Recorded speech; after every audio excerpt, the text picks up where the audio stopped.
I'm sorry. Amy, that was funny. This is actually was where you turn your camera off. And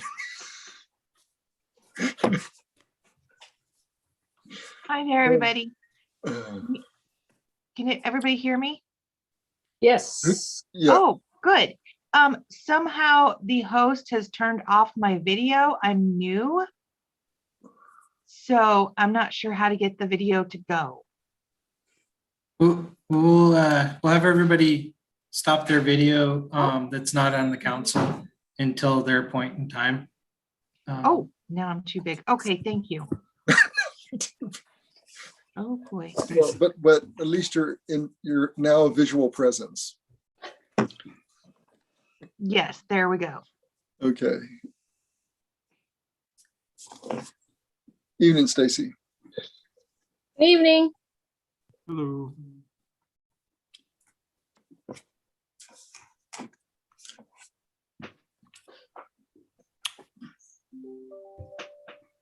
Okay, it's 7 o'clock. All right. Okay, thank you, Beth. So let's kick this off.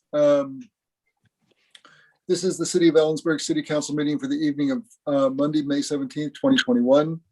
We'll start with our Pledge of Allegiance led by Councilmember Lamb.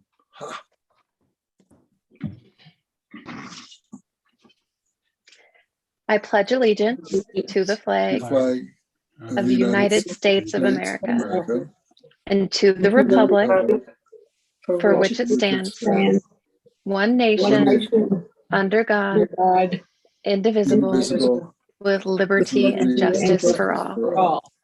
Thank you. And yeah, well, that wasn't exactly, that was left over from the last meeting that didn't work. But that was, I like the screen share. That was nice, Ben. Thank you. So if we could call the roll. Engel, Here. Goodlow, Here. Lamb, Here. Lilquist, here, Miller, Here. Morgan, Here. Tab. I'm here also. Thank you.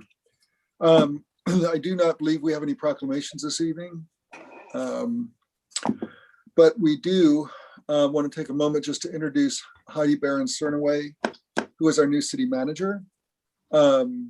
If anybody has questions of her in the audience or that are live on this, I might ask you to hold off since this would be her first official day.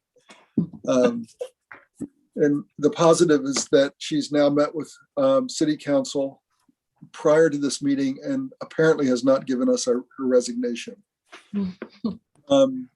Heidi, do you want to take a moment and just kind of introduce yourself to the folks that are streaming or that are on the call? Absolutely. Thank you, Mayor, and good evening, Council and community. I am absolutely delighted to be part of the Ellensburg community. I have just moved here in the last week or so and am starting to meet more people and get myself settled in the community. I come to Ellensburg with about 15 years in local government.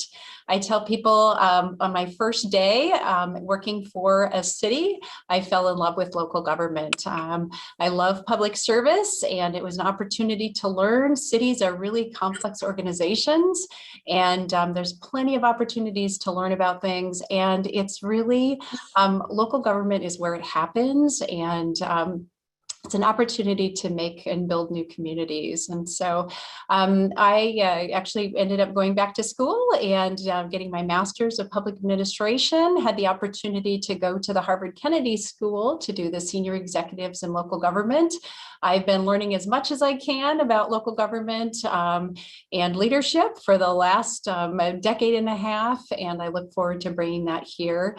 I would just say my introduction to this community, this is a really well-run city. Just credit to John Akers and the staff team here. You have some wonderful people working for you, and they've done a really great job. So I feel like I'm stepping into a really strong community and really strong city. And my job is to get up to speed as quickly as possible to help continue that work. So delighted to be here, and I look forward to meeting folks in the community. Thank you. And I know we're all looking forward to working with you and continuing the work that has been started. So welcome. Okay, then that would move us to approval of the agenda. I move approval of the agenda as presented.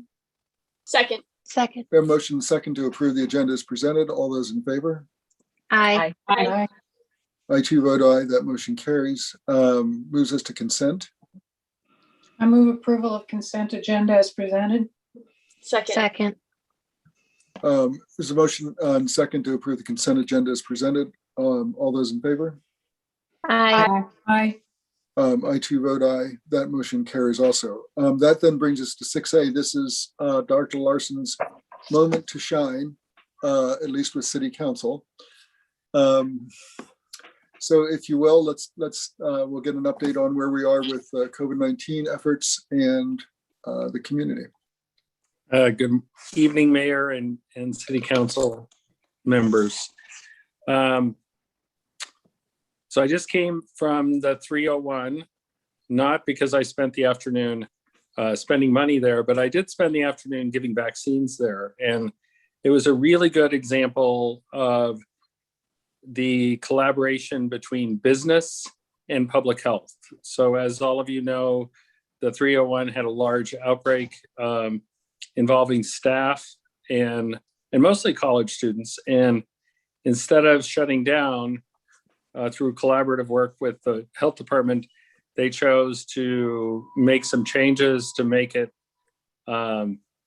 less of a problem. They communicated well with Central and with public health. They cut their capacity down to 25%, and they had a COVID vaccine clinic there today. So we were there from 3 until 6.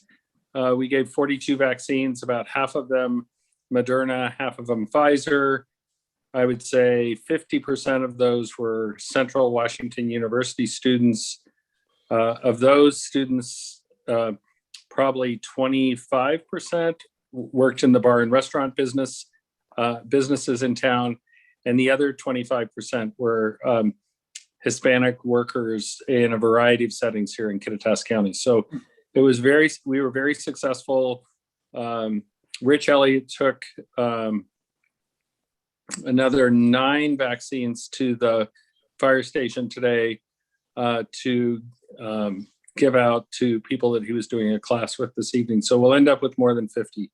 So that was a real success and is being viewed as a best practice by the states. So if any of you have a chance to reach out to the owner of the 301, they did a really good job and was very well appreciated by the people coming in. So we're at about 41% of people 18 and older vaccinated.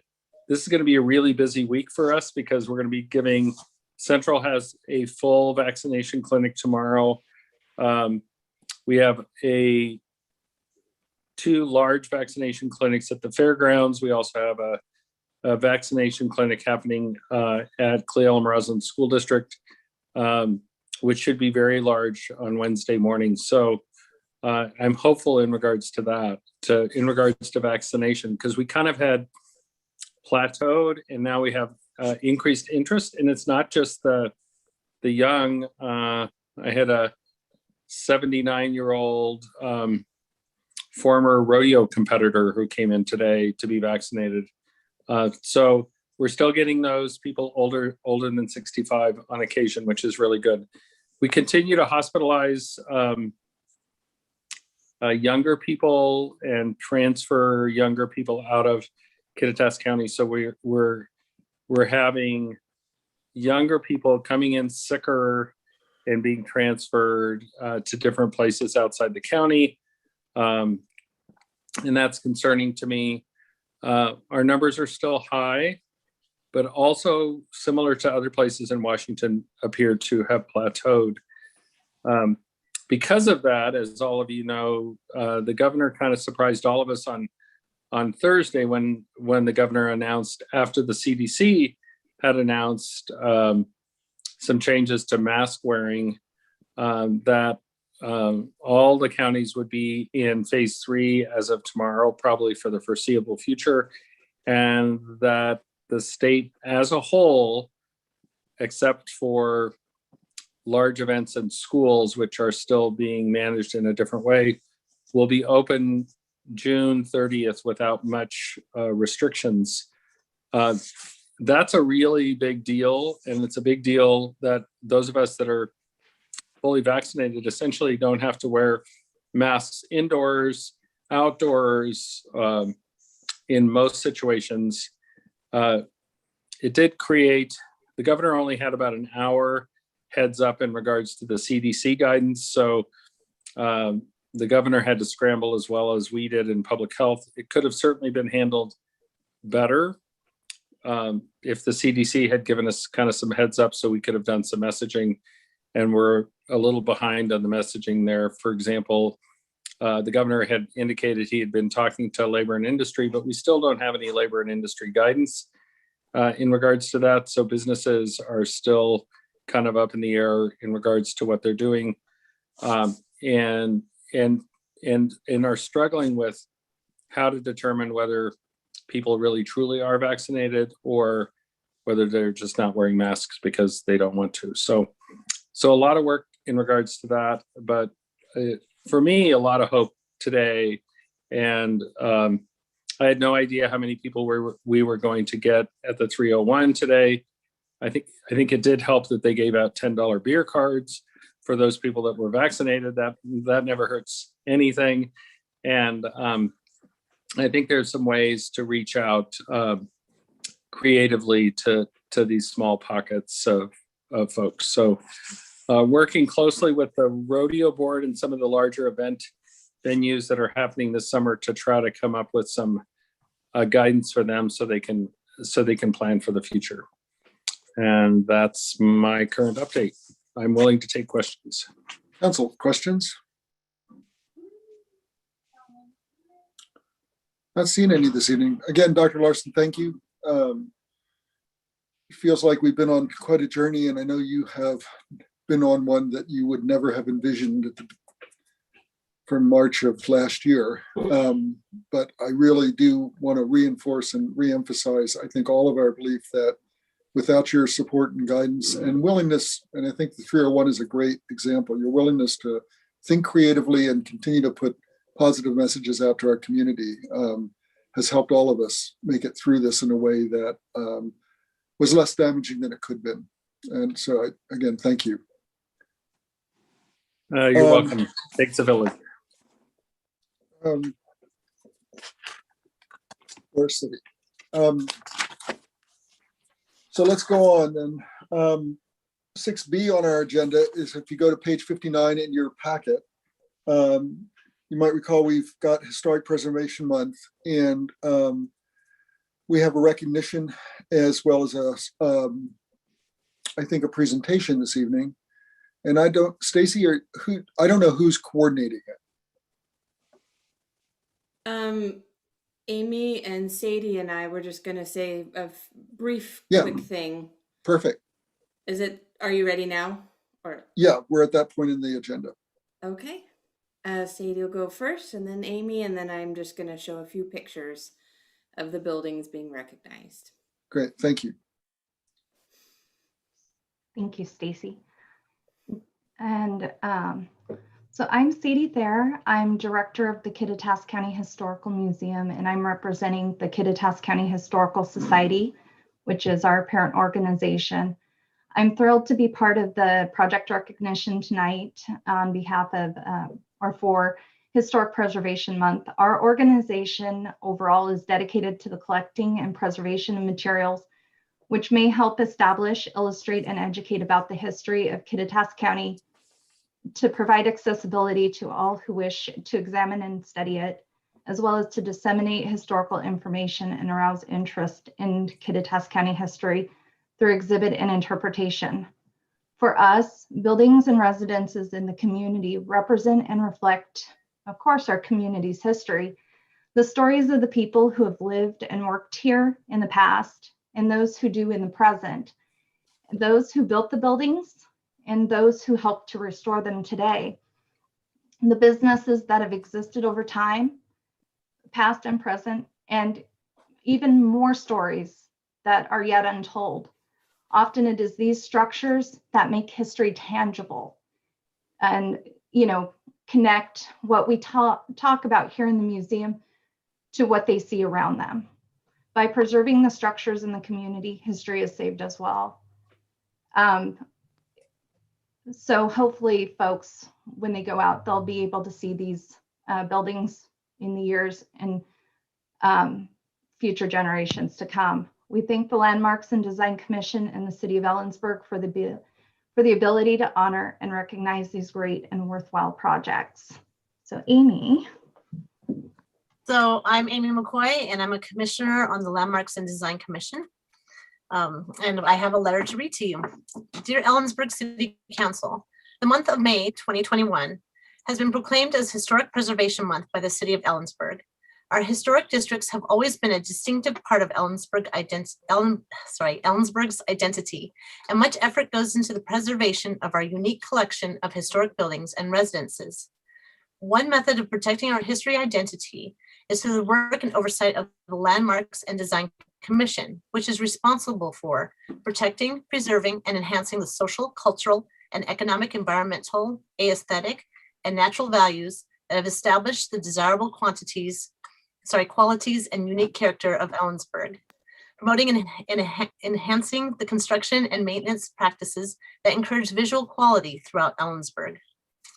This year, as part of Historic Preservation Month, Landmarks and Design Commission and the Kittitas County Historical Society would like to recognize some of the outstanding historic preservation projects that took place within our community from 2020 and into 2021.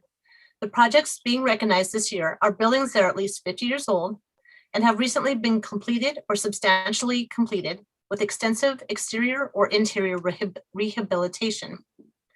Ellensburg has a unique collection of historic buildings and residences that contribute value to our downtown and residential neighborhoods. The hard work and attention to detail these projects demonstrate honor the historic character of the buildings, while also updating them to meet the needs of the community now and in the future. The attached slides depict just a few of the historical commercial buildings and residences within our community we would like to publicly recognize and honor tonight, and includes the following: commercial buildings, the Geddes Building, built ca. 1889 and is located 317.5 North Pearl Street. The McCormick Building, built in 1940, located at 200 East 4th Avenue. The New York Cafe, built 1910 and is located at 116 West 3rd Avenue. The residential buildings are as follows: Anne and Fred Redmond House, built in 1910. Charlie Anderson House, built in 1890. The Ames House, built in 1885. We also are proud of the upcoming project, the John and Linda Graf House, which is built in 1908. I'm reading this on behalf of Molly Edson, the Landmarks and Design Commission Chair. Do you mind if I share my screen really quickly and just share a few photos of what those buildings look like? Yeah, I think it would be great. Is that okay? Okay. Absolutely. Make sure. All right. So thank you, Amy. Stacy Henderson, Senior Planner, Historic Preservation. I'm just here to help share a few pictures. So the commercial projects, the Geddes Building, not quite finished yet, but they've been working so hard on this building. In the before, you can see there's, white efflorescence on the brick. And this is called the belly band, and it's kind of, hodgepodge together. And they actually got a historic preservation grant through the city of Ellensburg last year and have gotten all of this brickwork cleaned and are taking good care of that. And they looked at historic pictures and installed a new belly band to kind of go off of what it used to look like, as well as, cleaning columns and cleaning up windows. So here's a view of 4th Avenue. Again, they cleaned the brick and painted the wall and really sprucing it up. So, and I know they have some future projects planned, but one at a time. The McCormick Building, built in 1940. Here's some before photos. They're not quite done as well, but the owner did a lot of research on kind of what this kind of Art Deco style building used to look like or could look like. And so here's a before, and he's put new stucco, new paint, and refinished a lot of the windows. And he's actually planning on putting a decorative stucco element there and a really nice sign here to kind of finish it off, and then repaint this awning black and white to match the building. So here's some before pictures of the windows, and he took a lot of care to historically kind of recreate the windows, how they used to be. The New York Cafe building, built in 1910. That's a huge difference. I think it finished last year. I mean, as you can tell, he opened up all the windows that were covered, repaired and replaced as needed, restuccoed, refinished. Refinished that amazing entryway and those doors right there, and the interior, he just made it usable. It was, you know, in pretty disrepair, but there's a lot of the molding and great character on the interior as well. So the residential projects, Anne and friend Redmond House, and some of these had a lot of interior work done as well. You know, I don't think they even could live in this house for a while until they got some work done, but they re-roofed it and worked on the siding and windows and the porch and repainted, and it's just looking really sharp. And it made you know, making these repairs helps protect the building as well. The Charlie Anderson house, built around 1890. There's a lot. So in the before picture, you know, everything's looking a little rough, and they refinished some of the historic windows and worked on the siding and the roof. And the back is where there's a really big difference. In the before, you know, this really causes a lot of water damage to these buildings. So they really fixed it up and made a nice sunroom there and put new siding on and helped with the roofing. And there's also a barn in the back that they refinished and has this nice sliding door there, and they use that as well. And the Ames house is actually downtown, built around 1885. These are mostly exterior photographs, but they're actually doing a lot of interior work, and it might be coming back if we keep this a yearly thing, because they're not quite done as well. But they've just taken truckloads of landscaping and things and really cleaning out the house, putting new landscaping in, refinishing the inside. I think they're still trying to determine what they want to do on the inside as far as have it be. They've talked about boarding house or different things, so they're still thinking about that. And then an exciting upcoming project is the John and Linda Graf house. So this is what it looks like currently. It went through a lot of remodels in the 70s and 80s, and they are slowly trying to recreate it back to this Victorian look that it used to have. So they've been working on putting the porch on the front. They're about to remove this dormer and work on the dormers so they can put the side walls back on. And they're going to put wood shingles on the steep part of the roof. And he actually told me they have the old original siding up in the attic. So they're going to put some of the original siding back on as well. So that's all I had. That's actually really kind of fun. Did council, do you have any questions of Sadie, Amy, or Stacy? Mr. Mayor, I don't have a question, but I would like to acknowledge the work of the Landmarks and Design Commission as the council liaison. It's been very enjoyable, lots of fun to sit in even remotely on their meetings. And what really strikes me is that the applicants and the staff and the members of the commission are all passionate about historic preservation, and no detail is too small. They spend a lot of time talking about paint colors and window treatments and things of that sort. And it's really, I think it's gratifying to see that there is so much support in our community for this effort. So I really applaud everyone who's involved, and I really do appreciate the opportunity to observe. I can't take any claim of credit. I just like to watch that. Great. Thanks, David. Tristan, did you? Yeah, I just wanted to say I made a point after looking through the agenda at walking by the Graf House in progress today, and there were just neighbors outside. Everybody was the level of excitement and enthusiasm for restoring this house. It was palpable just on my quick walk by to sneak a peek, and I just think it's really cool. So thanks for all the work that you do. These buildings are how I first started falling in love with this town, and it's great to see all the work that's going into them. Thanks. Mary, I see you're unmuted. Did you have a comment? No, I just stay unmuted so I can respond. I do want to say that the presentation has been excellent and I really appreciate the effort.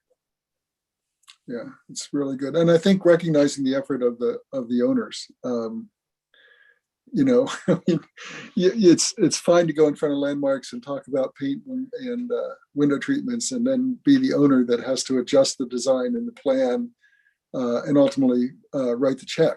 And people are doing that and doing it in a way that's consistent with, you know, our ordinances and the desires of this community to retain and maintain its historical look and context. Because what we lose when you lose historic buildings, from my perspective, is the context of your community and how it's grown and what it's come from. I would, you know, having been part of the purchase of the Geddes back when the city owned it for the 3 years that we did, it's incredible to see the work now going back into the facade, because when we turned it back to the private sector, we recognized that there was a lot of work that the city did not undertake, but just simply wanted to sustain and maintain the building. And it's wonderful to see folks stepping in and actually having that building be what it was always envisioned to be, which really is the hub of our downtown with the retail activity that's occurring there, but then now also bringing the physical space back up to what it was. So again, it's a shout out to all of the owners of these properties that have done and undertaken the work, and certainly the Landmarks and Design. And Stacy, you've had a dose of me more than you ever wanted over the last week. I had not really had a chance to talk to you, but the work that you're doing as our start planner is really, truly critical and absolutely appreciate it. And we thank you. Thank you. Okay, so with that, then we'll move on. We're going to move on now to page 78 in our packet. This is boards and commission applications and requests for reappointments. And if you recall, we put this on pause last meeting to go back and check if people who had applied for instance, the DEI commission, but had also indicated a second preference, would have an interest in serving, and also to go back and kind of do the historic dive to see if there were others that had applied at one point and should be considered as part of the process. And I don't know that I'm not going to mess this up, but it appears to me that in the sort, the folks who are reapplying, there are not new applicants for the positions for which people have reapplied on the commissions. Am I getting that correct? Yes. Yes, that's correct. Right. So, but then we do have a number of applicants whom we could meet for the first time also, which is awesome. So maybe if what we could do, and Lori and Heidi or Terry, make sure I do this correctly, but I think I would entertain a motion to reappoint all those who've indicated a desire for reappointment to their respective boards and commissions. And I could read those out, but that would be on page, looks like 80, I think it's 81 of our packet. Yep. I so move. Second. So we have motion and second to reappoint those who've indicated a desire for reappointment to their respective commissions. Is there any further discussion? let me just quickly walk through just to recognize names, because the number of people that participate in our boards and commissions is just phenomenal. For the Arts Commission, it's Jerry Doherty, Alex Ayer, and Brian Kuzer. Landmarks and Design, Maurice Blackson, Molly Edson, and Amy McCoy. And then also on our Parks and Rec Commission, we have Lacey Harrison and Sherry Smith. And then for our Senior Citizens Advisory Commission, the reappointments are Wendy Jean Fisher, Marcia Hedrick, and Mildred Miller. And truly, if you listen to the conversation at council, often so much of our work is done by those boards and commissions, and council merely acting on those recommendations that come from those boards and commissions. It's our voice from the citizens. So the willingness to step back up, actually for years of service, I think is just amazing. The one thing I would note as we go into this, and we do have a motion and second, and we'll close it out in a minute, but one of the conversations that was initiated is we have always simply reappointed. If people more or less want to and I would love to have a conversation, perhaps as we go toward the end of the year, with council and staff on how we might if move past that. So it's not a blanket reappointment simply because somebody is reappointed means we may have others in the community who would want to serve who are not stepping forward because they feel like, well, they just reappoint every time. We also might have others who would like to serve and should be considered in the process of either reappointment or appointment. It feels as if we have no process or system in place for that evaluation to occur. You know, as Mary? Mayor Tab, I've brought that up in the past, and I think Lori's process addresses that. I'm not sure that it does, but Mary? So I have felt, and I brought it up before and got shot down, but I'm going to bring it up again. And I have often felt that the most effective boards I have served on and observed are ones where there is a term limit.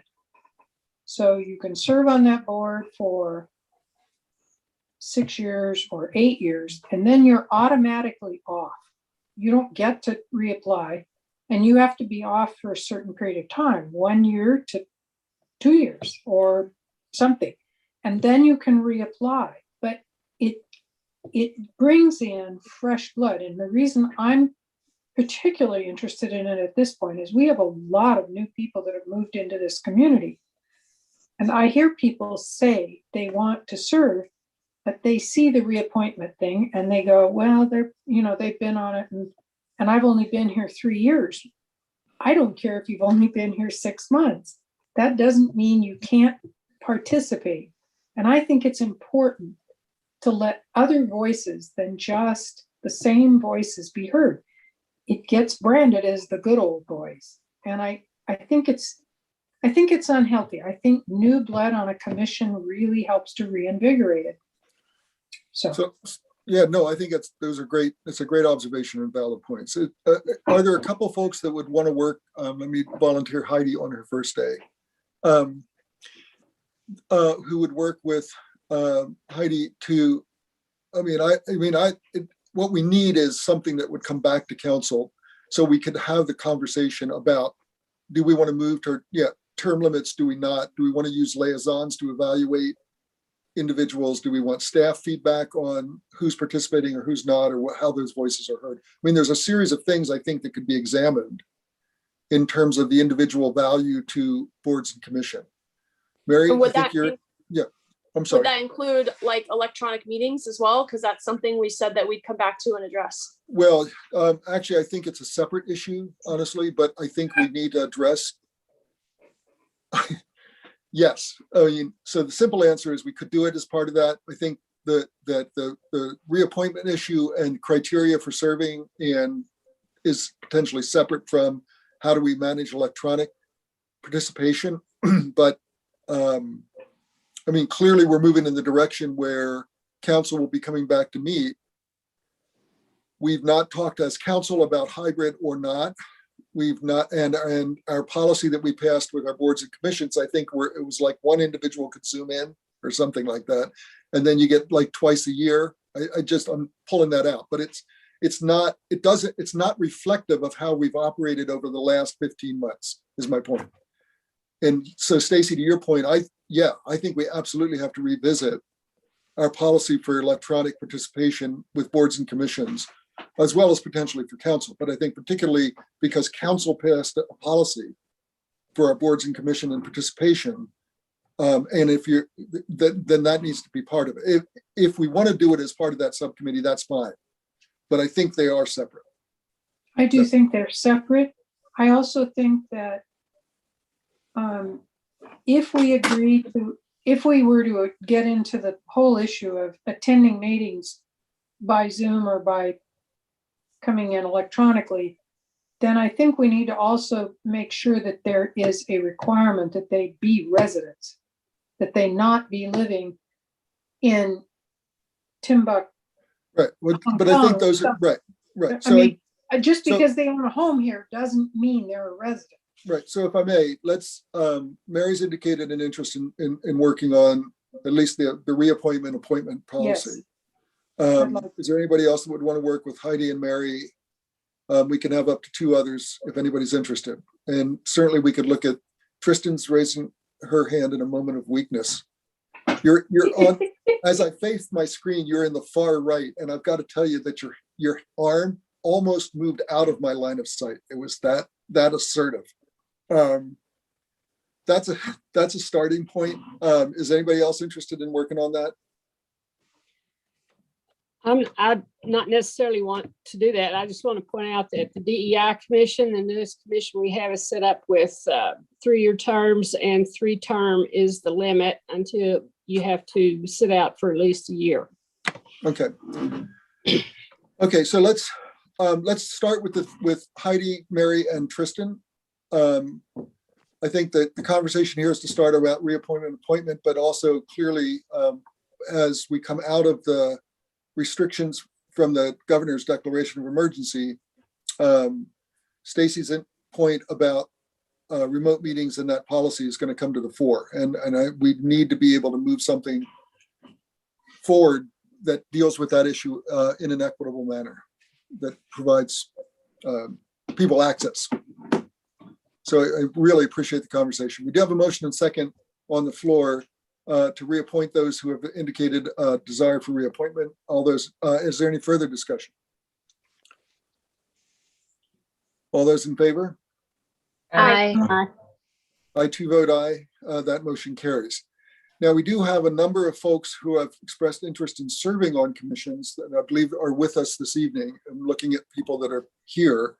I don't know how I've got it. Let me see. Okay, so I'm going to assume that as I go through this, I'm going to use the chart that's in our packet just to walk through the applicants for those individual boards and commissions. The first individual is Daphne Condon. She's applied for the Environmental Commission. We do have 1 vacancy on the commission. And Daphne, if you're, I know I saw you're somewhere, the name, there you are. So this is an opportunity just to introduce yourself to council, perhaps give us some background on why that particular commission and what you might bring to that commission. It's also an opportunity for council to ask questions if they have questions of you based on your application or your presentation. So with that, I'll turn it over to Daphne. Good evening, Mr. Mayor and City Council members. It is my pleasure to speak with you tonight. My name is Daphne Condon, as Mr. Mayor mentioned, and I'm here to apply for the Environmental Commission position that's open. My work here in Ellensburg, I am a master's student at Central Washington University. I'm studying utility scale solar photovoltaics, and I'm looking at the best practices policies in Kittitas County. Previously, I earned my bachelor's degree from Western Washington University in environmental policy and with a minor in leadership studies. There, I studied economics, conflict resolution, climate studies, law, environmental ethics, and much more. Previously, I have worked with a few different organizations, three namely ones that I could bring up for you. I worked with the Washington State Invasive Species Council, where I also drafted a best practices document that was adopted by the state for invasive species management. I also took part in drafting an environmental impact statement for the Birchwood Park in Bellingham under the Parks and Recreation Commission. And finally, I was a prominent member of the sustainability representatives at Western Washington University, where we hosted activities to help engage the community in sustainable practices and reducing their environmental impact. For me, I would bring to this commission a lengthy educational knowledge of sustainability and ethical environmental practices. And overall, I just hope to contribute some great knowledge to a commission willing to serve Ellensburg and the surrounding community. If you have any questions of me, please feel free to ask and I would be happy to answer them. I think people will be daunted to ask you questions at this point, given your resume. Just kidding. Are there any questions? No. And I believe we had an opportunity to meet when the governor was here, I think, right? Was that? Yeah, we did. Correct. I sat right next to you. Yeah, that's right. I mean, I just, and I mean, the overall program that Daphne's connected to was just incredibly impressive. Actually the initial approach to Nancy Ellen to Daphne was to get her on the Utility Advisory Committee because of the work you're doing around sustainable energy and the sort of conversations we're having. But I'm really pleased that you're willing to participate on the Environmental Commission. For all of our applicants this evening, so are there any questions? Or Daphne, do you have any questions of us or council? No, sir. Thank you all. Really appreciate your willingness to serve. We will, at this point, probably not appoint, there may be a couple with the Transit Advisory Committee that I would ask that we do. But I think, Nancy, we just appointed, so your quorum is fairly solid. So for all applicants this evening, this is an opportunity just to introduce yourself to council. We would not make the actual appointment until the next council meeting. And then you would get information about that appointment and then get information about the next meeting of the commission that you've applied for and been appointed to. With that, let's move down then to Allie Brown. I know I saw Allie on her.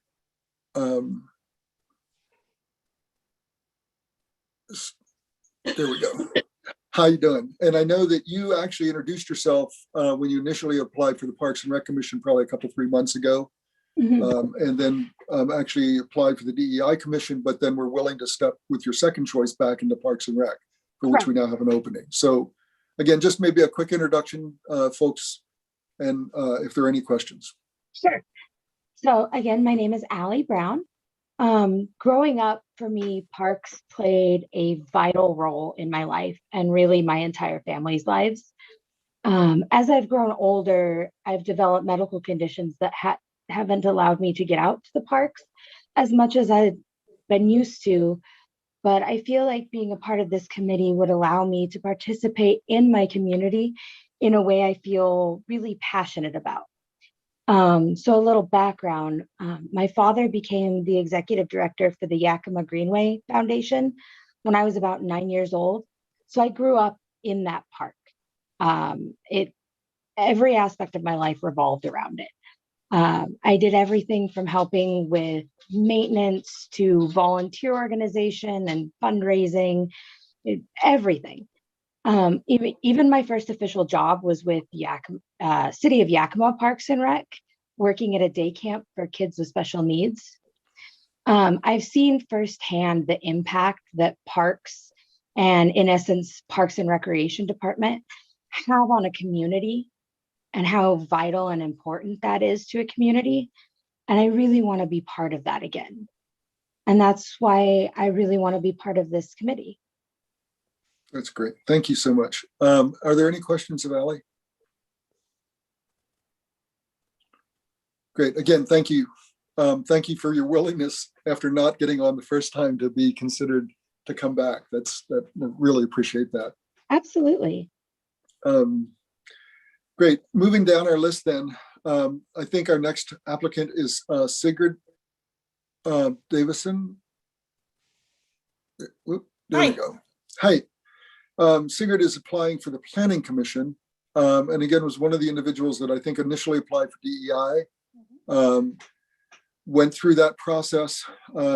Also has met with members of the DEI of when we were doing the DIE, or not DIE, but when we were doing our initial work in the listening tour, met with folks, but now is willing to step in onto the Planning Commission. So perhaps just some background similar to what we've been hearing. Sure, great. Thank you, Mr. Mayor and City Council. I am, so my background in terms of planning, I was a graduate student at Syracuse University, all but dissertation in social psychology. So as a result, I was a part of my own research and also as a part of research that was across the nation. That took a great deal of organization, planning, both from the larger scope and to the smaller scope, and it took multiple years. As a social psychologist, I can look from the detailed to the broad because social psychology is the person in context. As a part of that work, I was involved in DEI work, so the inequality that happens. And in Syracuse, there's a lot of poverty, and a lot of that poverty has maintained poverty because of the way the city was planned. And people have been poor for generations. And so that experience, I think, is something that I can bring to bear in the decision-making that can happen here in Ellensburg. Because if I looked over some documents and it looked like there was going to be some growth, right, over the next few years, and those decisions are going to be very critical. And the housing and availability, say for the poor, for example, is really critical in terms of their accessibility to good food, to their work, to healthcare. And I've lived in multiple places, including University of Washington and on the West Side. And I'm just really interested in participating in the community. I am good at planning for teams and organizations. So I'm a part of the Society for College and University Planning, and I do workshops with that society at different higher education institutions.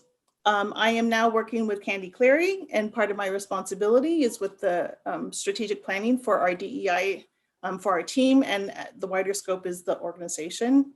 I'm really good at untangling the complexity, right? And using that wide and detailed lens to untangle like the complex issues that can arise.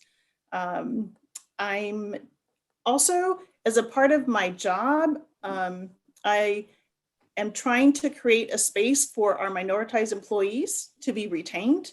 A great deal of that has to do with Ellensburg itself. And so that bridge that I can bear to share those experiences and share those needs in terms of planning, I think is something that I think is really important.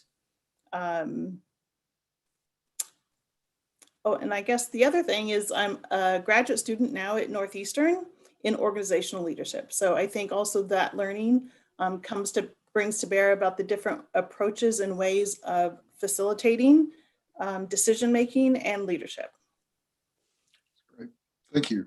You're welcome. I think given the experiences we've had as we've walked through the summer, untangling any of this would be appreciated.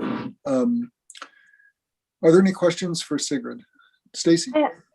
Yeah, so Sigrid, I'm the council liaison to that group, and the Planning Commission does a fair amount of work around land use, meaning, you know, what zoning is allowed in what area, what businesses are allowed to do on that piece of property, subdividing, should somebody be allowed to subdivide a lot, making those land use decisions. Is that something that interests you? Well, certainly, and certainly in terms of what it's meant to do, right? So if someone like has land, I don't know, like 3 miles out of town, and they want to use it as like housing, right, for maybe like Section 8 housing, right? Government housing, like how helpful is that to, the community? And it, could it be used in some other way, or is there maybe a different interest in creating a multi-use area? So yeah, Okay. certainly. I appreciate your willingness to get involved and your interest in the community. I think that's great. Other questions? I don't know. I don't know you, but I think that perspective, how the equity and accessibility, those issues are threaded into the decision making around planning, land use, can determine future equity, as well as. So I mean, I feel like that I appreciate the perspective you potentially bring, and your willingness to work on the commission. Are there any other questions of Sigrid? Any questions for us? Well, actually, given some of those considerations and the change in population for Ellensburg, or at least the growth, are there things that the council is really interested that the Planning Commission would look at and in consideration? Because you have the much broader lens, right, of all of the different commissions and how they come together.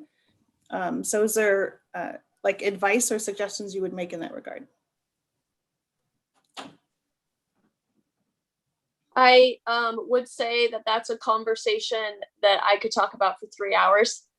And so I think that the short version of that is that we work really closely with the director of that department, and Kirsten and Jamie both work with that commission to do a great job. We've been doing a lot of training in our meetings about what planning commissions, the role, and how to make those decisions, that what you determine happens on that property, how that affects our community, both today and 10 years from now. And then we assess as a council a couple times a year what those priorities and focuses are, and then push those out to the directors and the commissions and kind of create an emphasis on a certain area. Thanks. I was going to echo those comments. I think I served on the Planning Commission for 9 years and went through a couple of different comp plan updates. I think it's a conversation that's endless. I do think, though, that there will be some ongoing need to update, sort of targeted updates on the comprehensive plan. And Sigrid, I think that kind of work, I think, is probably an example of where the broader perspective really comes into play.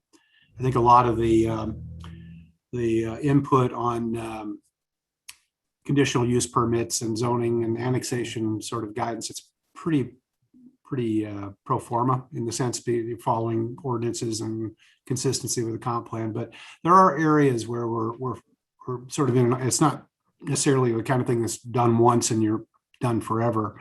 There's a lot of opportunity to update our comp plan and enhance it, and sort of, as the mayor indicated, incorporate elements of, including things like diversity, inclusiveness, and so on. So I think there's a lot of work to do. We just can't tell you. We don't want to tell you everything tonight, so I don't want to scare you away. Yeah, well, my head might explode too. So That's definitely a possibility. I guess the one thing that did come to me that I would add really briefly is just that to me, the commission is also an opportunity for information to flow from the greater community up to the council, and not necessarily from the council to flow down through the commission. So I would also encourage you to bring what's important to you to the commission. And that's a great way for the commission members to address issues that they feel are important and bring them to council. And just to reinforce that, for anybody that's applying this evening, or for any of the folks that are listening that did want to serve, that's the core. You bring your voice, you bring your sets of experiences. That becomes part of the community conversation ultimately, and it really is the value of having folks participate and then listening to those voices. So thanks. Anything else? Let's move on then to Christine Reynolds. Christine has applied to the Public Transit Advisory Committee. Yes, hi. My video is off. I'm sorry about that. Oh. Is that an us thing or a you thing? It says that it's been disabled by the host. That would be us. Oh, okay, there we go. All right. Hi there. Okay. Hi. So my name is Christine Reynolds. I've lived here for 5 years. I'm a stay-at-home wife now because my daughter moved out last year, which is a good thing. It's what they're supposed to do. I used to work with search and rescue, so it's another volunteer position, and I loved it. It had so much fun. I am legally blind. Surprise. Sorry, I'm nervous. No, you're doing fine. And as far as what I would bring would be a fresh perspective from a passenger's point of view, because that's what I do is I take the bus. Being legally blind, I don't drive. And my husband works full time, so the only way I can get out is either walking it or taking the bus, and I love taking the bus. Awesome, thank you. Any questions?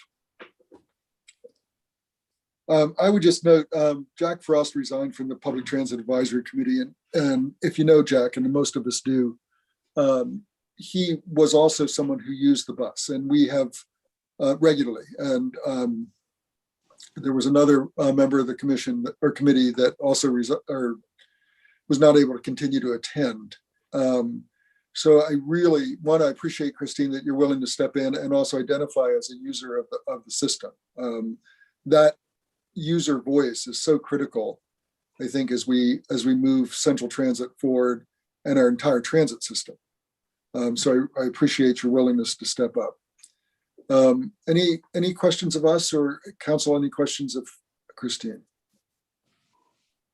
No, thank you. Thank you again. So that brings us then to Ingrid Winter. Ingrid was another individual who had originally applied for DEI. When that didn't quite work out, I touched base because she'd indicated that she wanted to be willing to serve on the Transit Advisory Committee. And amazingly, she said yes. She can regret that. You may regret that later. But if Probably you would not. just take, no. So just, if you would, just kind of introduce yourself and kind of the same sorts of things you've been listening to as we've been going through this process. Yeah, of course. First off, thanks for having me, Mr. Mayor and the rest of the City Council. So my name is Ingrid. I've lived here for almost 4 years now. I currently work in farming, helping to provide meat to the community. And I'm a strong advocate for public transit as a social program that works. Everyone benefits from it, whether you use it or not. You may not use any sort of public transit, but your employees, your coworkers, your classmates, the people helping you at the grocery store, your baristas, they could be using public transit to get to you to provide you a service. I myself have depended on public transit many times in my life, whether it was as a teenager in Hawaii trying to get around the island, or when I was in California going to college, trying to get college credits so I can join the Air Force, or when I was in Anchorage using the bus to get to work so I didn't have to walk miles in the snow. And then again, when I moved here and didn't have a vehicle for a while. So I've used public transit in different states, many different metropolitan areas. I've also been in places that don't have good public transit, like Shreveport or Pensacola, and just how much of a negative impact that has, on the community and just trying to get around, having to use a taxi to go to the beach in Pensacola, not fun, not cheap. And the same in Shreveport, it's a big sprawling city. Not having good access or consistent, efficient access was a big hindrance of just getting around. So I would like to help, make sure that public transit is, working effectively and efficiently, using all the knowledge I have from things that work or haven't worked from, use as a transit user.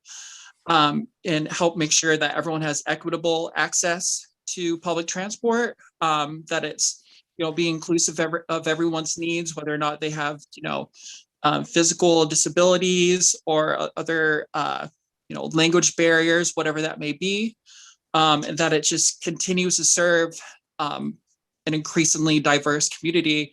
We've talked some tonight about how the city is just going to continue to grow. That's going to create more of a need on a robust public transit system to meet all those needs for businesses. And as businesses continue to open back up, there's going to be more of a need there. So I'd just like to be a part of that and offer my experience to help make it all happen. Awesome. Great. Thank you. Council, any questions? Any questions of us? No, I think that's everything. Thank you. Thanks for presenting that information and kind of sharing with us a bit. So let's go back up then. I did say, I think what I would ask, and I have not talked to either Christine or Ingrid, but we do have 2 vacancies on the Transit Advisory Committee. So I would like to move forward with filling those vacancies if we could. Our next meeting is actually tomorrow, and I recognize that may be a bit much for attendance. But I would entertain a motion, if we would, to appoint Christine Reynolds and Ingrid Winter to the Public Transit Advisory Committee. I'll move. Second. So we do have a motion and second to approve or appoint Christine Reynolds and Ingrid Winter to the Public Transit Advisory Committee. Rationale being that simply we have 2 current vacancies, which has made actually getting a quorum a challenge at times. So we'd like to move forward with that, those appointments. Is there any further discussion? All those in favor? Aye. Aye. Aye. I too vote aye, that motion carries. So Christine and Ingrid, I know Ingrid, you're working, and Christina, we'll get information to you from our transit coordinator. It's Betsy Dunbar, and Lori Gigstead, who gave you the invite for this, will kind of work that through. Our meeting is tomorrow at 3:30 in the afternoon. Again, Ingrid, I know that might be work time, but Christine, if you're able to make that, it's a Zoom call, but there's information that you need. And also we would certainly want to understand whatever accommodations are required to make it work for you. Yeah, I'm good with that. Okay, so great. So we'll get that going. I'll look forward to seeing you tomorrow afternoon then at the meeting. Okay, and then with that, I don't think we need any action on the other 3 at this point. Am I missing anything? Okay, then let's move down to citizen comment on non-agenda issues. This is an opportunity for individuals to approach council over items which we have per view. Is there anybody? So we have 2 folks with hands raised. So you will have 3 minutes to approach council at this point. When you are recognized, please state your name, your address, whether you're representing yourself or others. As I mentioned, your comments will be limited to 3 minutes. Please don't make anything of a personal or derogatory nature. Since we are moving into election season, candidates for elective public office may not make statements. Also, please note that whatever issues are brought forward this evening, council, because they're not on the agenda, council will take no action this evening on the issues that you've brought forward. I see Paula McMinn. I think you're live, Paula. Hello, can you hear me? Yep, we're good. All right. My name is Paula McMinn. I live at 2000 North Alder Street in Ellensburg. And I want to say greetings to our new city manager and welcome to our caring community from the Kittitas County Climate Action Coalition. We hope you have come to lead us into an alternative energy future that aids all life in navigating a current and worsening climate emergency. Durability and reliability regarding alternative energy resources as goals are important in choosing how the county and the cities within decide how to mitigate the choices before us. Ellensburg has the proud history of building the first community solar project in Washington state and in the entire nation. Did you know Ellensburg is home to one of the oldest city-owned utilities on the West Coast? And it was here in 2006 that the first community solar project in America was born. It is a project we should be proud of and we should build upon. When you think of durability and reliability, it should come as no surprise to county residents that sun and wind will be plentiful, but water and reliable climate, not so much. We are at a crossroads. One thing Naomi Klein and Bill Gates agree upon is we need to change everything. Energy retailers can become energy generators.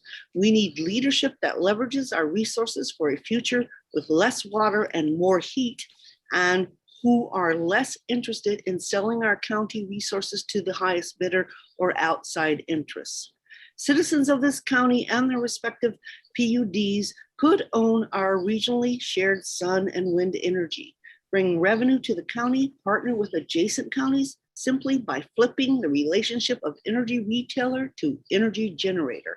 If the better choices were made for the environment and the world, including humans, we could own the power generating capacity of the wind and sun collectively in our geographical area instead of PSE or BPA. For the first time in history, we have a chance to keep the rates predictable with our own power resources. An endeavor backed by citizens can work if we work it. The $14.5 million the utility has asked to fund a renewable gas scheme with an additional $2.9 million from the city would go a long ways towards building the alternative energy infrastructure we need now and in the future. Leveraging our abundant wind and sun locally could create local jobs, stabilize rates for Kittitas County residents and low-income families, reduce reliance on wood-burning stoves, improve air quality and environment locally, and most importantly for the future, decrease our reliance on the ecocide of continued methane, i.e. natural gas usage. Thank you. Thank you. That was well timed, Paula. That was good. Oh, thanks. That was, okay, let's see. Of course, I can't shut it up now. Okay, I've got you, Spall, up next. Again, same, please name, address, whether you're representing yourself or others, and you'll have 3 minutes. There. There we go. My name is Hugh Spall, and I live at 1700 North Water. I represent myself and 7 other individuals who signed a letter back in April about a deer problem that we had in our neighborhood, and one that we were all afraid was going to get much worse and cause problems in the city of Ellensburg. I understand that the letter and some links to supporting articles have been made available to the council in a packet back in April, so I won't bother to repeat what's there. But I will mention a couple of things that have happened since then that I think lend some urgency to doing something about this. Interestingly enough, after the May 3rd meeting, the day after the May 3rd meeting, the police report contained a report of a deer in a grocery store on East Mountain View Avenue, a baby deer. That could have turned ugly quickly if a child had approached it and there'd been a doe in the neighborhood. That's one of the problems of having deer in the city. The city of Helena, which was mentioned in that letter and is about 10,000 persons bigger than Ellensburg, ignored the problem at first. Some thought it was cute to have the deer. Eventually, they ended up with 700 deer. And the problems that caused were serious enough that it became the subject of a piece in the New York Times, which was included in that letter. They included dead deer, traffic accidents, the predators that had come into the city and so forth. At the end of last week, or near the end of the week, an acquaintance of ours who lives in grasslands called us and spoke to us about a deer loping down Pfennig Road. Now, the interesting thing is that it appears that we have deer up in the northern part of the city, deer down in the southern part of the city, and deer in the eastern part of the city, and that's not a good sign. The deer we have up here were here last summer. They were here through the winter. They're here now. One of the deer doesn't appear very often, makes me think there's probably a fawn involved somewhere.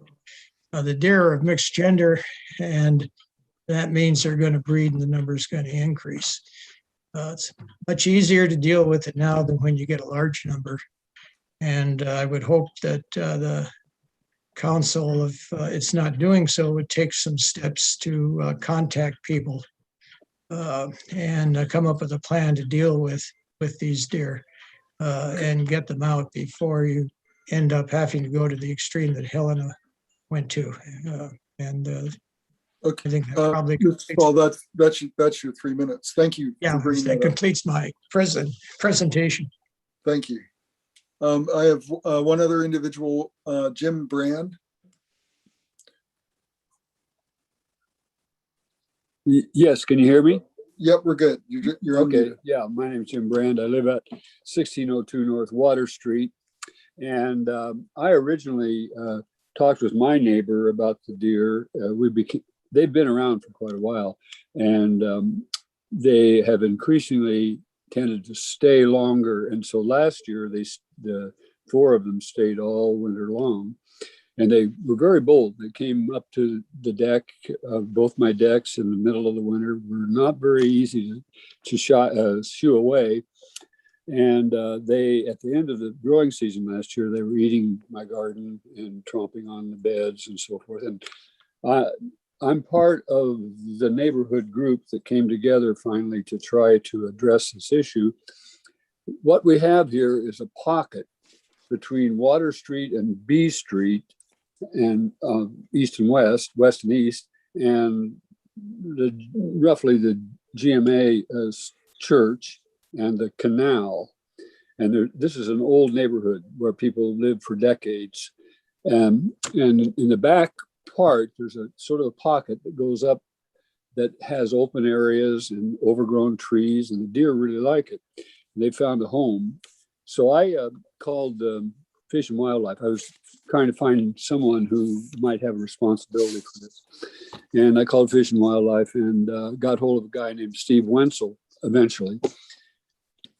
I left a message, and he came out without replying to me and observed the deer. He saw them and he said they looked and then he called me and he said they looked very at home. He thought we were going to have a problem getting them out of here. That he observed them. I was pruning my fruit trees and I didn't realize they were right on the other side of the fence. He said they weren't even bothered by my presence. They did notice him observing them. So anyway, he said they were very at home. They looked healthy. They found themselves a place to be. He said about all we can do is we could try as neighborhood to harass them, to shoo them away and so forth. But he thought we were going to have problems. And he said there was a buck in the area, in the group, a young buck that he thought could be a problem, a danger during rutting season, especially.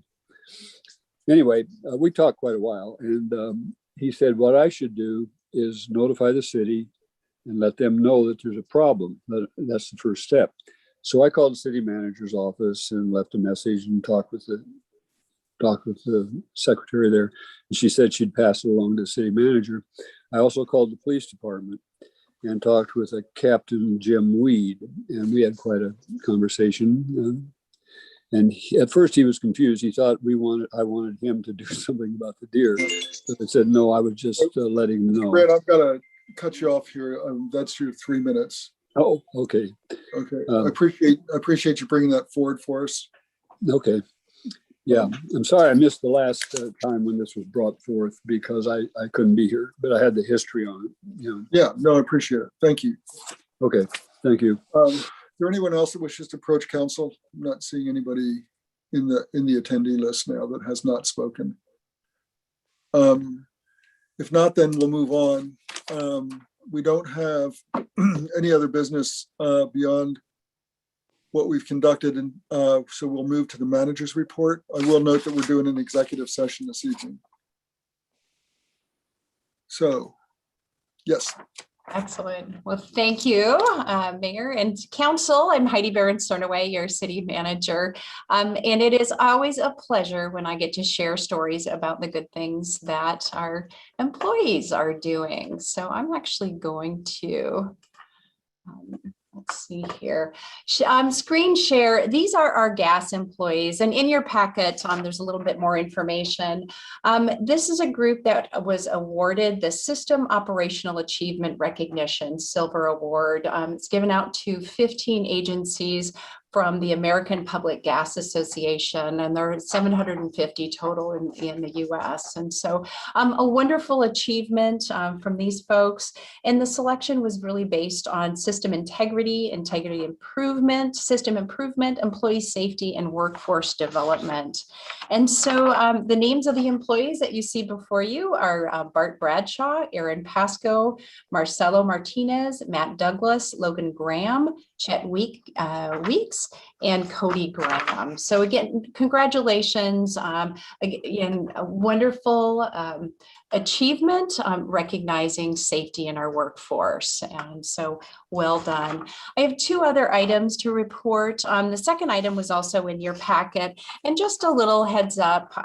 So one of the projects, if you're listening to the news, you know that at the state and federal level, there's talk of infrastructure projects being funded. Our team actually is on the top 10 list for Representative Schreier's, one of her projects. And it's actually a renewable gas, natural gas project that would take essentially the byproduct of the wastewater processing plant and scrub that methane and to create a renewable natural gas. And so Representative Schreier actually came out and looked at the facility, and again, our project rate's pretty high on that. And so that's something that could actually go back out to market. The city could sell something like that or be used in our own system too. So we won't know about the funding until later on in the year, and that's something that could be constructed in 2022. The third item I have is just a verbal report, and I'll ask for some action from the council as well. The city actually was awarded a transportation alternative grant. It's about a $400,000 grant for a shared use pathway just on the west side of Fenning that would actually create a connection between 3rd Avenue and the Palouse to Cascade Trail. It would match the existing 12-foot shared use trail. And this is a federal grant for design and construction of the trail. And we actually would need to commit to obligate the dollars for design and construction in this year. And so what we're asking would be for council to set a public hearing date for June 7th, which is our next meeting, to amend the 2021 to 2026 six-year transportation improvement plan to reflect that grant award. I so moved that we have. So we have a motion second to set a public hearing to amend the six-year transportation improvement plan on June 7th. Is there any further discussion? All those in favor? Aye. Aye. I too vote aye. That motion carries. Thank you. I'll add a footnote. Great. We No, need it's it. good.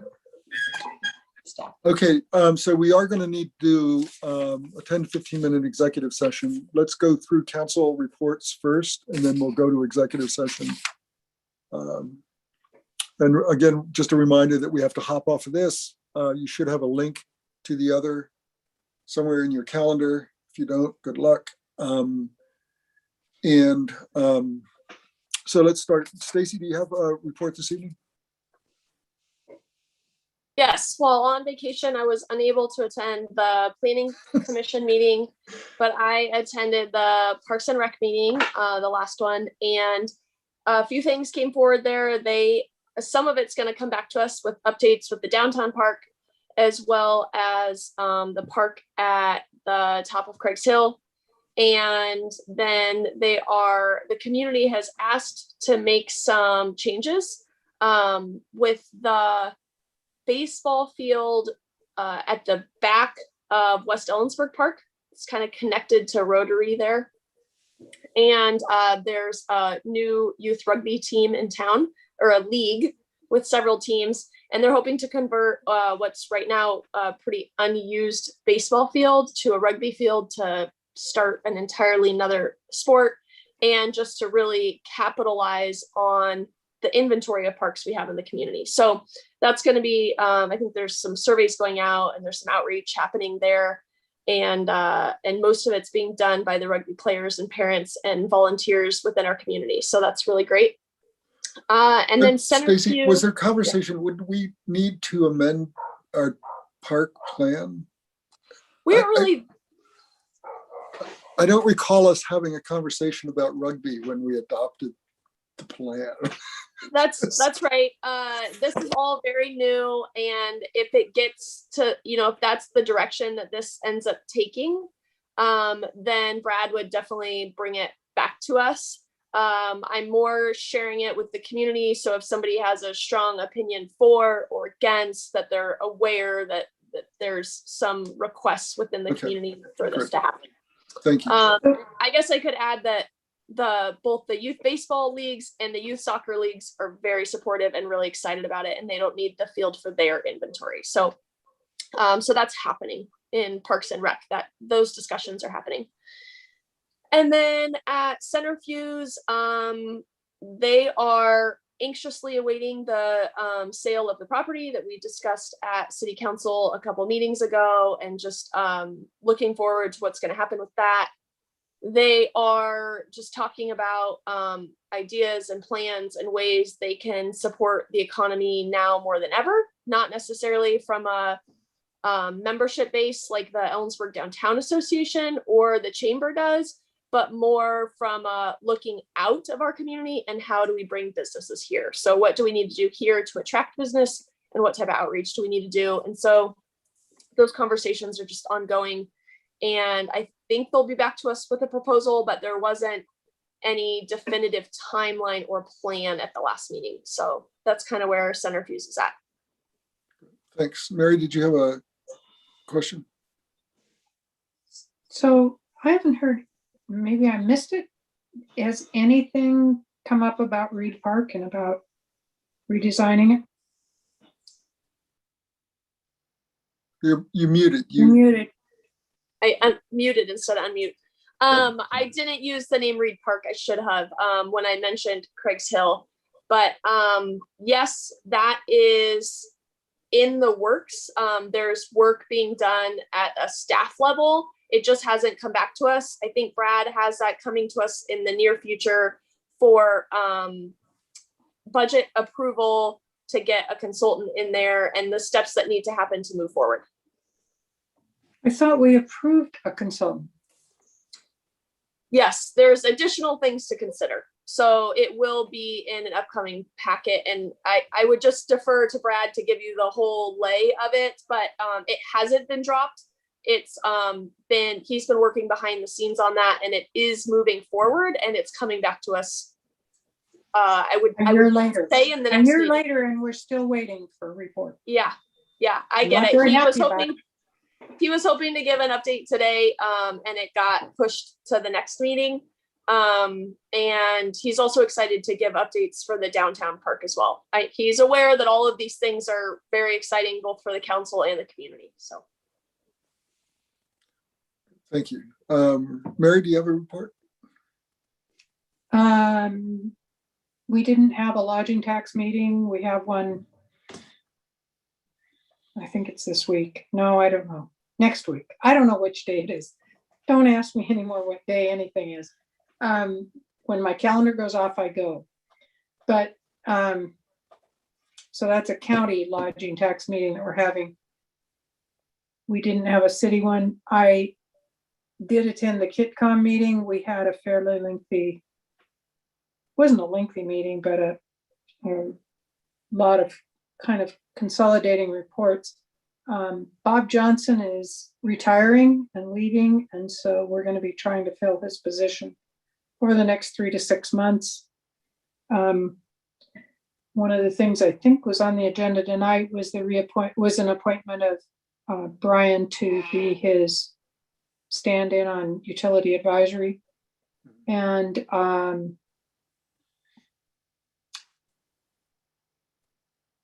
think that's really the kind of the important stuff, the highlights. Anyway, that's all.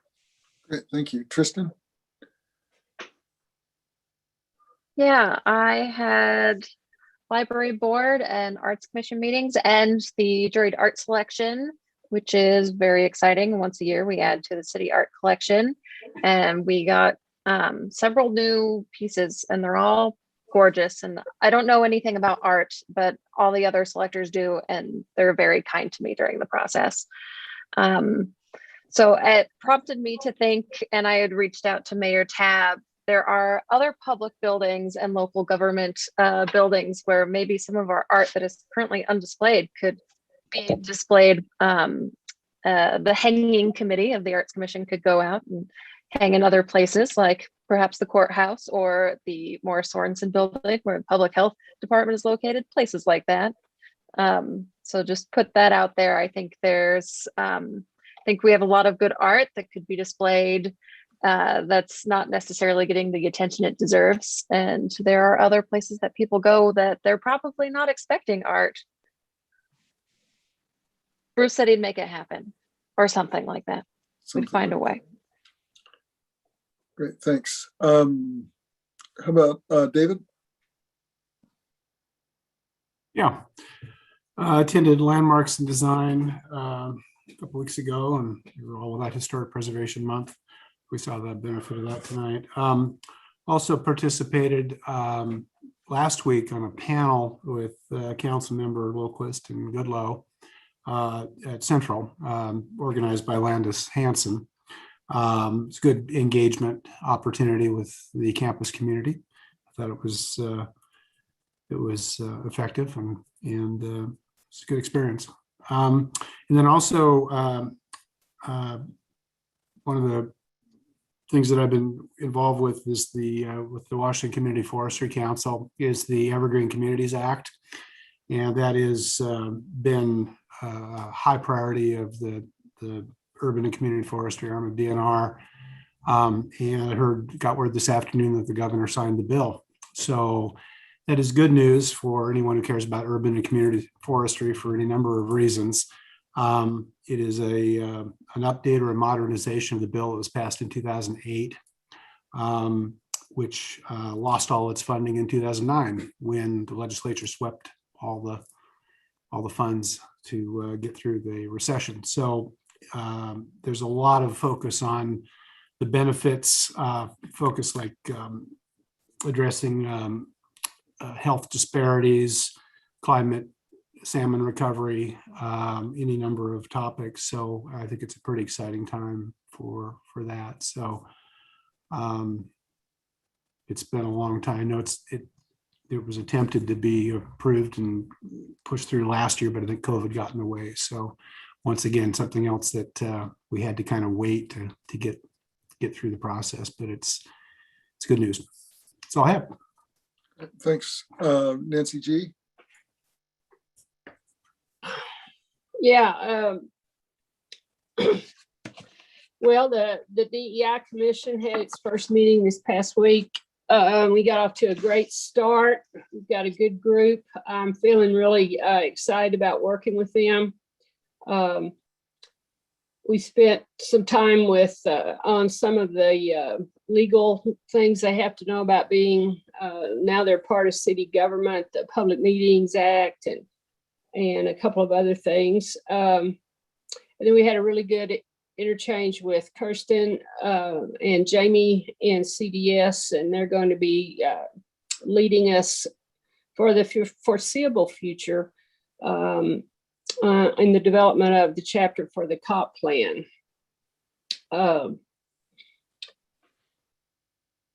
So that's going, and I'm very excited. It was like, it was a moment. Thank goodness we're here. It's been a year at least since we started, and it's been a good process, and I think we're going to have a great process moving forward.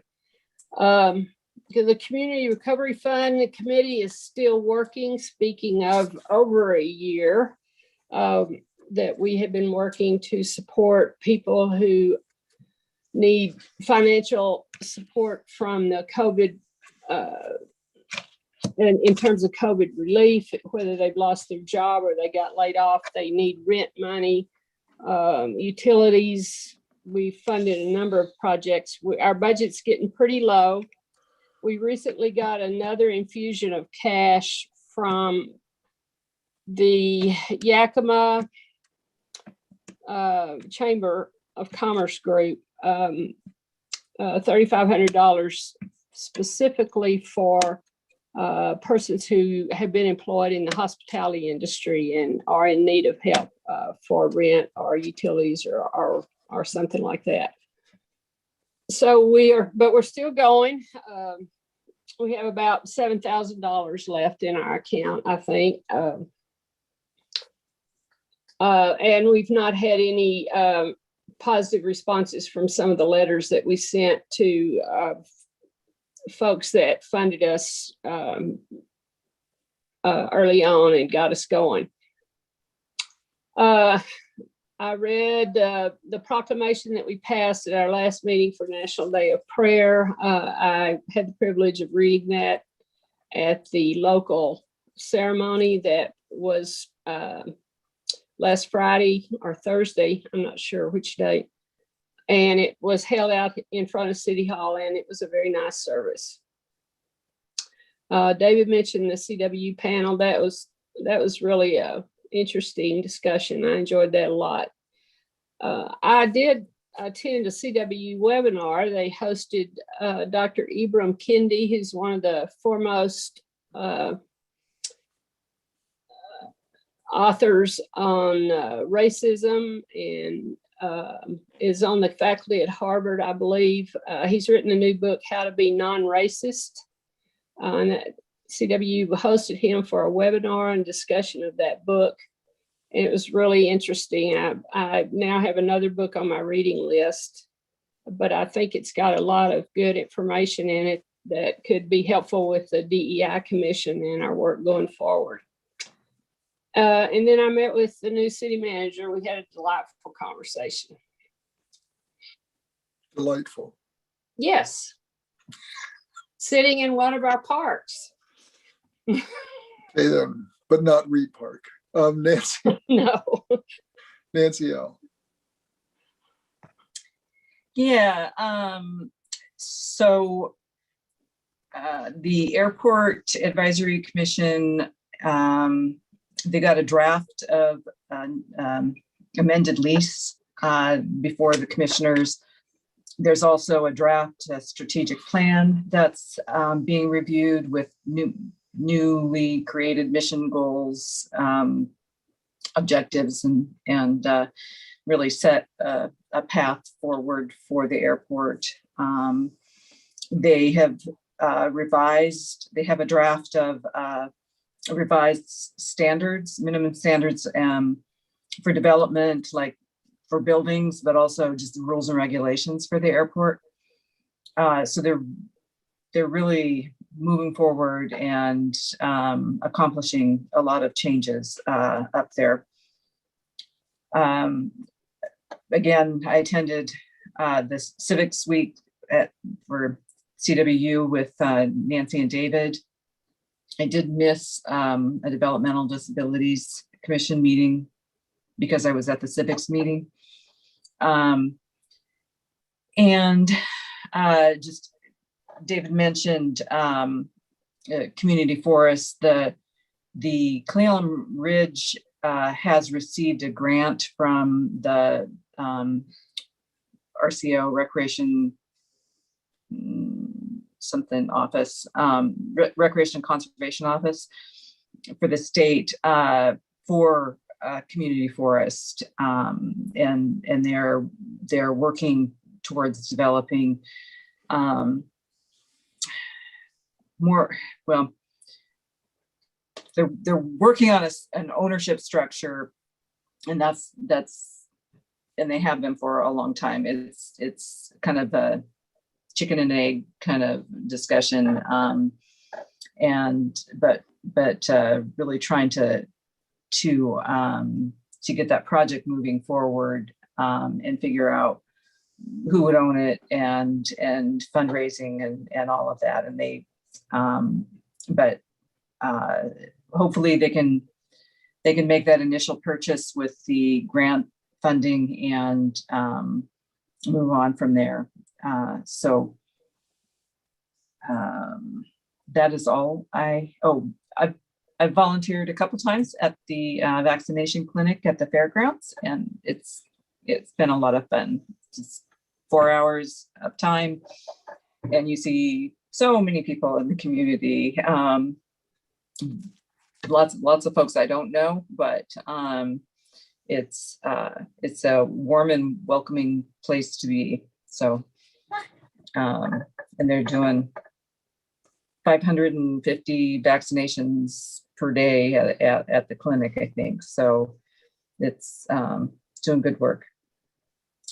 Great, thanks. So I just have a couple things, maybe three. The brochure, I thought I had the opportunity to take a tour of our wastewater treatment plant with Representative Schreier, which was, and I was truly irrelevant. But I need, just in terms of recognizing the folks, Buddy Stanovich is our power and gas manager, was there. Brad Coffey, who's our sewer foreperson, was the tour guide, and he gets really excited about, I could use a bad word, but he really gets excited showing people around what's occurring out there and what we're doing and what we're accomplishing. Darren Yusey, as our gas engineer, was there, and then Derek Mayo and I were the ones that kind of coordinated the meeting with Representative Schreier. And of course, Derek has overseen the grant that she was there for, because that was and I think Buddy has. But I felt like that brochure that was in our packet was just, Buddy had put together prior to the tour. Representative Schreier's staff were incredibly grateful because, as they pointed out, it's simple. They get it. And really, both the representative and her staff walked away from that tour with an understanding of what we're doing at the treatment plant, but even more importantly, the value of the potential to fund what's in front. I actually believe she said that our proposal was coming out, not just one of the 10, but was the #1 proposal coming out of her office. And I think it's a tribute to our staff, really, that in terms of framing, but also the ability to explain what could be fairly complex in a way that's meaningful. So it was really good to be part of that tour. The Affordable Housing Commission met, I think it was a week ago tomorrow. There was a complete application reviewed by the commission for the community garden property. The commission recommended that move forward to us for review and potential recommendation from council. So we should see that on the June 7th agenda. It was good to see a project come forward. It reflects the idea that these are now open. We can accept open applications rather than confining us to an RFP process, because we had gone through the RFP process prior. So that will come in front of us. The last piece, many of us, I think most of us at this point are aware that in some of the resources that are being kicked around at both the state and federal level, that broadband has become a catch-all. It's framed in terms of equity, it's framed in terms of access, it's framed in terms of money, and there's a chunk of money that's probably going to be flowing. Corey Wright is spearheading the county effort. I think I know that I'm going to be meeting with some of the Centrifuge folks actually tomorrow to kind of talk about their perception as well as but I believe that what Commissioner Wright is asking for is for the city to identify someone to become part of their broadband action team. I'm actually not clear specifically what that means, other than to be able to access money coming from commerce, we need to have this team in place. The team is supposed to be beginning to put together the strategic utilization of broadband. I think it's an important piece for us. We need a seat at the table. We have the utility right now for broadband, but I think access and the goal of access for internet is a broader conversation. I believe it's a broader conversation than broadband in terms of dark fiber or hardwired internet. And I'm concerned. Go ahead, Nancy. I was just going to say, so we've had some conversations at the Utility Advisory Committee about broadband and where the city is going. And I've also spoke with Margaret Reich at Centrifuge about their proposals for the BAT. And I think that it's important to have a staff level, a technical person on one level, but then also and I think that that's what at least she was envisioning, was like a technical committee and then a policy committee. I have honestly, the conversation that I had with Corey, I know that he's been throwing that about. I know that he's been talking to Margaret. He has not provided, and then David got the email, I think, the same as I did for COG's discussion tomorrow. So anyway, clarification about what kind of person. The message to COG was that they want a representative from the city. So we could do, I don't care how we do it. What I would, perhaps maybe one of the ways to do it is if council's comfortable, I can do the initial, just be the initial representative of the city to start. And then if we break it into two, or Nancy, because of the chair of the UAC, you want to step in, that's fine. I'm not vested one way or the other, but I agree with you that it's vague. And my concern is that vague doesn't always work well when we're talking about countywide implementation. And particularly when I think the city, because of our broadband utility and the conversations that we've already engaged in, is probably positioned in a different way than most outside of the city that are going to be looking for access to broadband. Right. Yeah, I think coordinating with the UAC because broadband is a topic that we discussed there right. would be useful. Yeah. If you want to sit in on it, that's fine. My concern right now is it's getting pushed much more quickly than I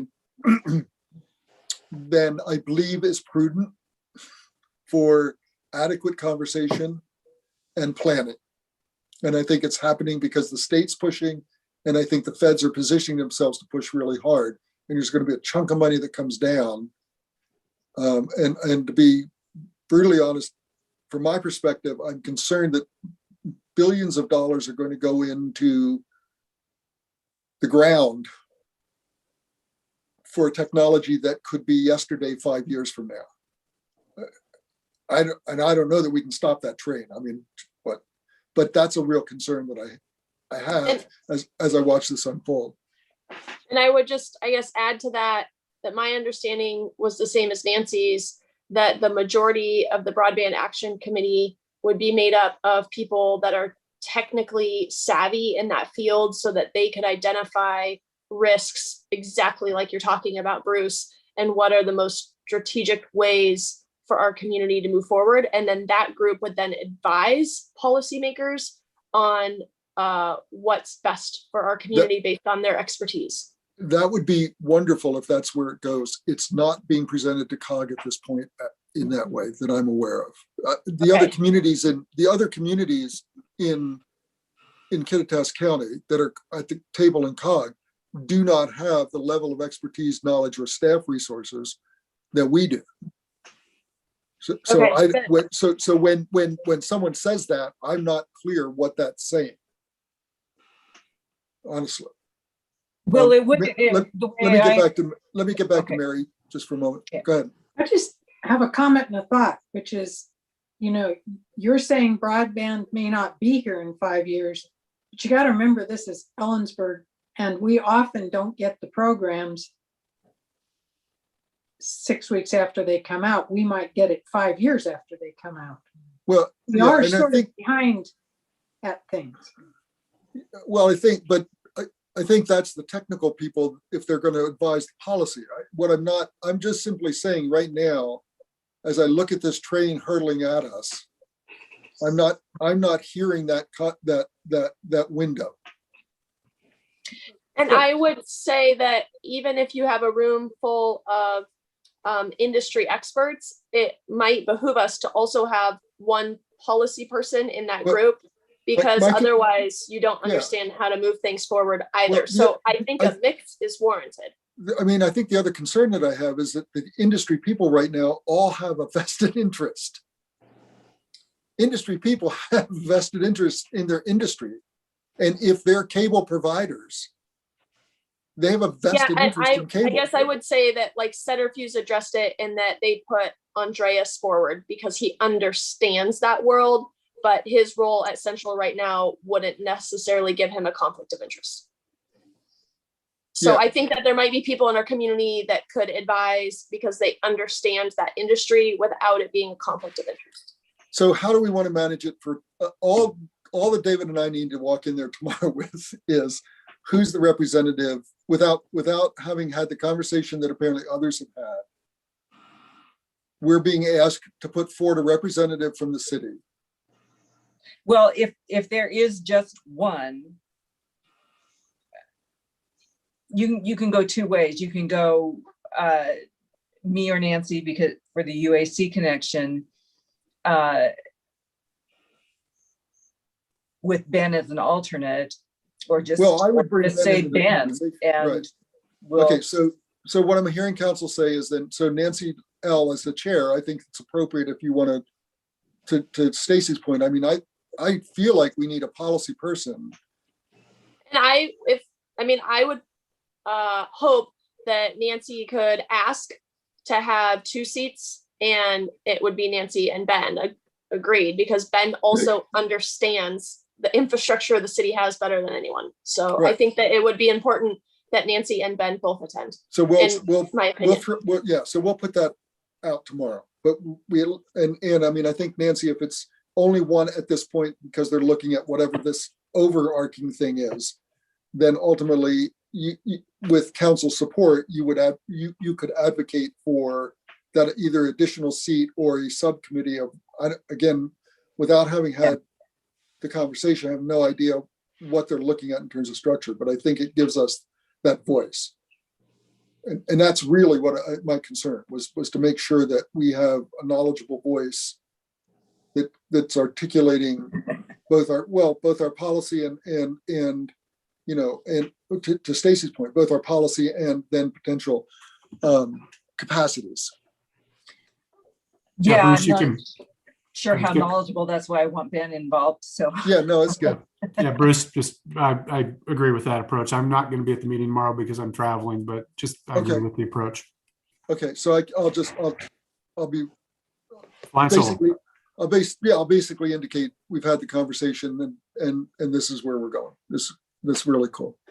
Okay, I don't have anything else. That was plenty. We do need to go into an executive session. What are we doing? 10 minutes, 15? I think 10, let's start with 10, Mr. Mayor. Hopefully we get it done. Yeah, I'm good if we start with 8.5 at this point. It's a good thing it was a short agenda, huh? Hmm.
Okay, I think we've got enough folks to adjourn. So Move to adjourn. Let's just adjourn. Good night. Okay. Good night, everybody. Thank you. Good conversation this evening.